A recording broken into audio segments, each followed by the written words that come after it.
Exciting two-game trip to Texas. First game at Arlington, we shot the ball, played well in the first half, had a 7-point lead going into the half, knew that they were going to come out and make a strong push. They tied the game immediately, went ahead by 1 point in the middle of the second half, and then we took the lead back. We're up 5 with a couple of minutes to go and missed a couple of shots that could have won the game in regulation. They've got the ball last. We foul late. They get an offensive rebound and call goaltending and set up the dramatic last shot by Duguay, something that we practice. We've run it twice this year. You guys saw the first time we did it. We hit Cedric, and he had one rim out against Little Rock to tie the game. And this time we, instead of Mason throwing the ball he hadn't played, we let PJ throw it. He didn't play in the Little Rock game. And made a perfect throw, made a great catch, and then made a great shot. But the guy always has the option to turn and shoot it in that situation. And Dew made the right decision and made a fantastic shot. So quite a dramatic way to end the basketball game, one that we'd need. It was our third win in a row at Arlington. We always played well there, and it prepped us and gave us some confidence headed down to San Marcos, another place that we played extremely well in the past. Did not play as well as we needed to early in the first half. Didn't shoot the ball. Our defense was good, but we fell behind a little bit. And we're down 7 at the half in a low-scoring game. And then the second half, we made a great late push. We finally made a couple of shots, made a great late push, and were able to get the game to a 2-possession game, but just ran out of time down the stretch. Difficult, disappointing loss for us at Texas State. They're fighting for seeding. I believe they're third in the conference right now. We've got our fourth, and we've got the second, third-place team coming in this week in Georgia State, who had their way with us up after our win at App. That was the first game Malik Wilson did not play, of 4 that we lost. We were very short-handed at guard. Cedric couldn't move very well, and they shot the ball, and it was a convincing win for those guys. And a big spread, like a lot of games have happened this year in college basketball. It's very strange. We turned around and went to Statesboro, played great against Georgia Southern for about 28 minutes, and then let that game go at the end, had a couple of bad turnovers, only scored 1 field goal the last 10 minutes of the game. Tyre Smith fouled out after being the best inside guy in the game, and that really hurt us down the stretch. But those two teams will be coming in this week looking to stabilize their positioning in the conference race. They're both fighting for the number 1 and 2 seeds, and we're fighting for seeding as well. So should be an interesting basketball game. Certainly Thursday night is a whiteout game, coaches versus cancer, and we've got a hashtag #GiveMe5. We're trying to get every fan in attendance to give $5 to go and benefit pediatric cancer. So we've done a very good job with that, marketing, and nationwide we're having some success with it, getting a lot of recognition for our university and the Cancer Society. So we're excited about Thursday. How much does it motivate you guys? Obviously, like you said, you guys were shorthanded because of injuries, but just how much does it motivate you to bounce back and show that you're a better team than the one that got blown out by 30-plus points against Georgia State?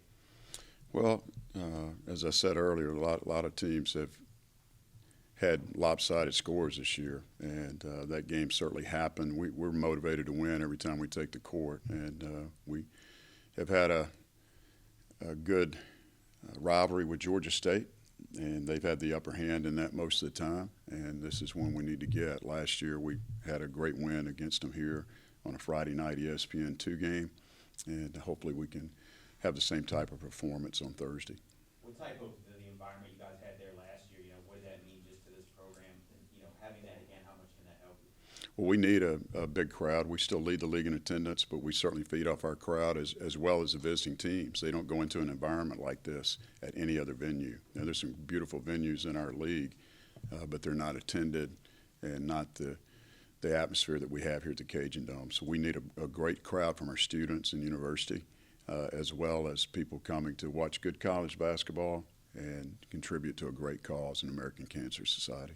When you guys have had shooting problems from the outside, has it been defense against you, shot selection, shots just not falling, combination, or something else?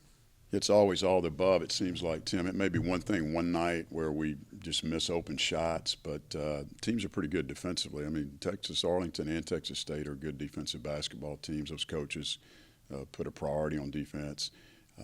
and as well as we do. So it can be a combination of all those factors, and we need to shoot the ball better. We have not shot the basketball as well as we are capable. We've got some guys that have deep range, and Hardy and Russell and Johnson, and we're going to have a night. I told a friend of mine after this Texas State game, we're going to have a night here soon where we hit 10 or 12 three-point shots, because we certainly have the guys to do it. And hopefully it's Thursday night, and I'm pledging $100 for every one we make. So we may shoot 30 or 40 to try to up that cause and help win the basketball game at the same time. You talk about defense. Georgia State gets a lot of notoriety for scoring a lot, but they're like holding teams to 40%, even maybe a little below 40. What do they do defensively? They're playing solid man.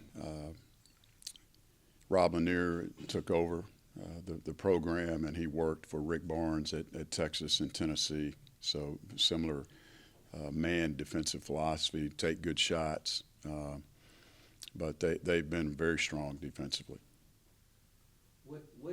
Any idea, like what has Troy done matchup-wise against them that had success? Like, how do you explain that?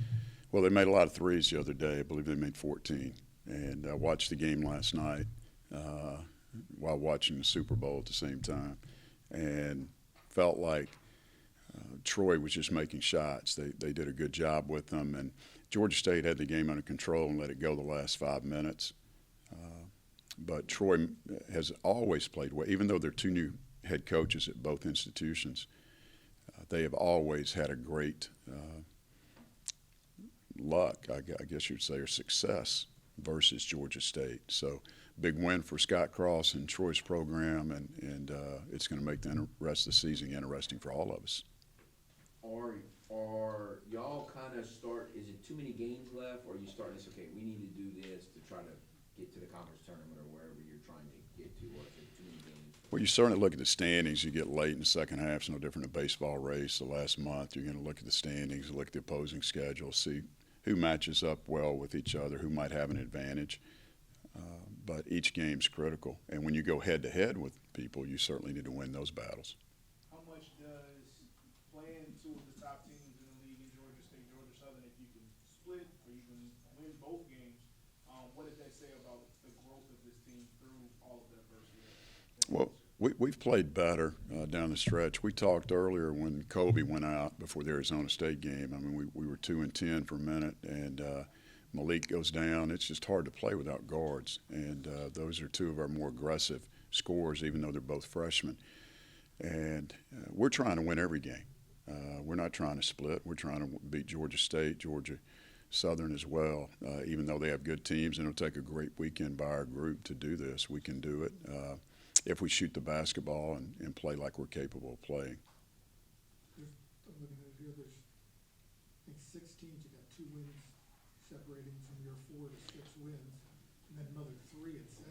So when it's all bunched together like that, does that change approach at all, or does that affect anything besides, like you said, just looking at it? Just makes it more interesting, I think, for our fan base and for the teams in our conference. It's been a very close race all the way through. Keith Gill was at the game Saturday at San Marcos. He came over to the locker room. We visited for the game, talked about the parity in the league, and he was saying how he wished the format were different this year, and it will change next year, but to bring everyone together would be a super exciting tournament.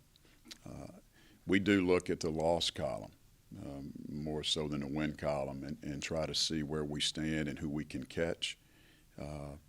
And we played App State once. They've played pretty good ball. They got O'Shawn Williams back, and if we wind up tied with those guys, they'll win the head-to-head, for example, or we would win the head-to-head. In Coastal, the last game of the year is going to be a big one, too, for us senior night. But we're all bunched up, and it's a good point. We're only a couple of games out of like 5th or 6th place. How do you guys balance, obviously, keeping guys healthy if they're a little banged up versus, at the end of the year, obviously, you got to win the tournament no matter what. So how do you balance, playing for the end of the year to say, okay, we want to be as healthy as possible for the end of the year versus, winning now?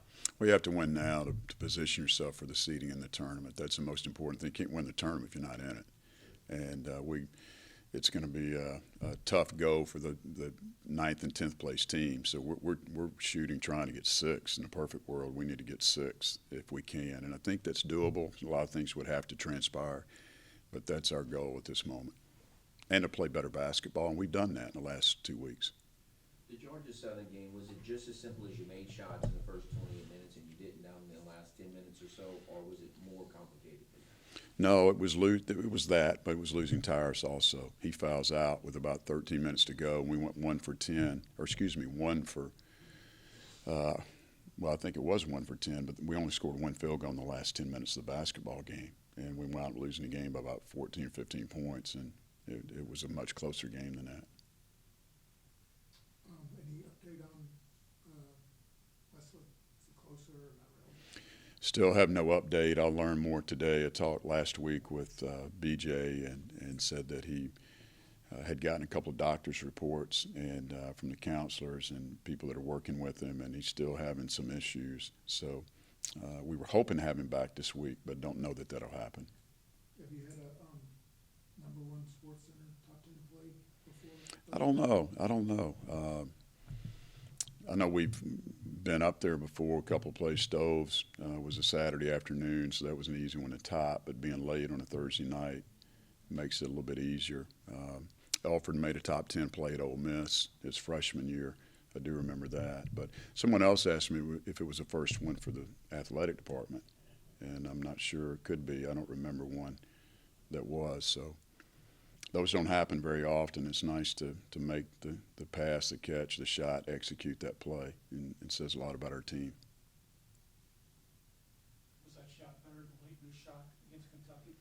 Oh, I thought it was for sure, no doubt. And one thing that's interesting, I don't know if everyone knows this, but the young man from Kentucky that hit the go-ahead shot is now your coach at Southern University in Baton Rouge, Sean Woods. So he went from hero to not going to the Final Four because of that shot.